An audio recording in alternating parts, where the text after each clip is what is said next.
Flash flooding from New Mexico to Colorado, northern Rockies, northern plains, upper Midwest, and also Florida again. Good morning, I'm meteorologist Pew. Today is September 12th, 2025. So in addition to flash flooding for severe weather, we have a marginal risk or 1 out of 5 for again the northern Rockies and northern plains, but also from Colorado to New Mexico. And what this entails is that we have a 5% chance to see both isolated winds greater than 60 miles per hour, but also large hail. In terms of time frame, starting with the Four Corners area, you guys may be already seeing some showers this morning and afternoon, but things are going to start intensifying by 12 to 1 p.m. Mountain Time.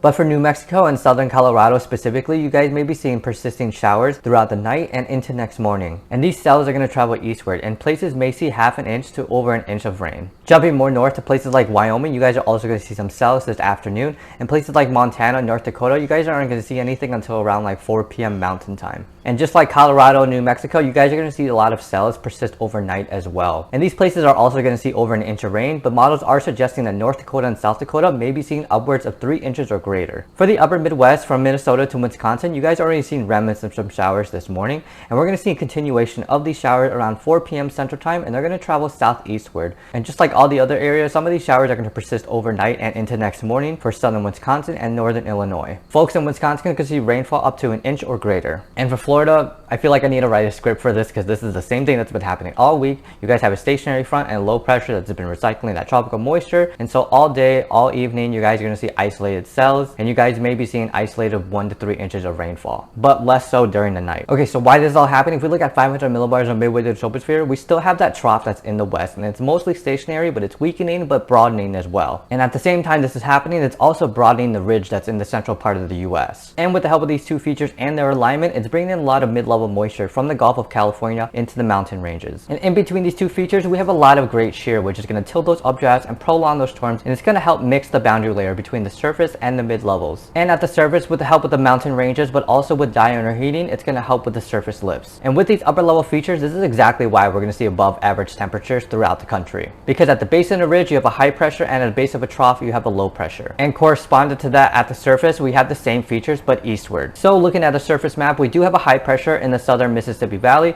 but also a low pressure in the northern plains. And with high pressure being clockwise flow and low pressure being counterclockwise flow, we have this highway of moisture going from the Atlantic all the way to the Gulf, to the southern plains, to the Midwest, and eventually to the northern plains. And looking back at 500 millibars from Wisconsin and Minnesota, we have pretty good shear, and at the surface we know that we have warm moist air being advected into this area, so that's helped contributing those storms over there. And with the low pressure in the northern plains, and that's kind of clockwise flow, we have easterly winds going into the more higher terrain, which is going to cause orographic lifts, and that's going to help with the surface lifts over there as well. And that's why we may see